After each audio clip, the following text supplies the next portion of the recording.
Before using the ProPulse ear irrigator, it must be decontaminated using ProPulse cleaning tablets according to the manufacturer's guidelines.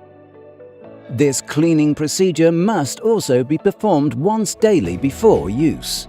First, fill the reservoir with tap water up to the horizontal fill line. One cleaning tablet is then placed into the reservoir. The lid is then refitted and the tablet left to dissolve. This takes approximately 3 minutes.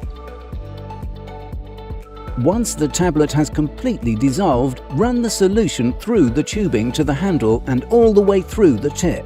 The decontaminate solution is then left sitting in the machine for approximately 10 minutes. After the 10 minutes, discard the solution. Next, rinse the container under warm water for at least 20 seconds.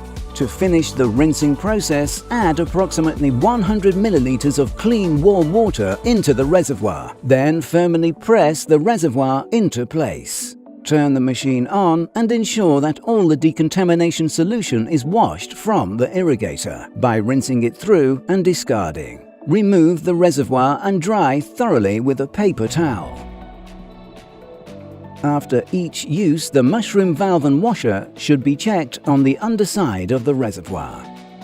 Ensure that the washer is in good condition. If it is not, replace both the washer and mushroom valve to prevent the tank from leaking, being careful not to damage any pins. Also check that the mushroom valve is lifting correctly as the reservoir is pressed into place as shown. The current PP17 purple lid units and the previous G5 black lid units use the orange washer and mushroom valve kit. These can be purchased separately in a 5-piece replacement pack. The older NG and ProPulse 2 and 3 models use a black washer and mushroom valve kit, which is also available in a 5-piece replacement pack. Now your ProPulse ear irrigator is properly cleaned and ready for use.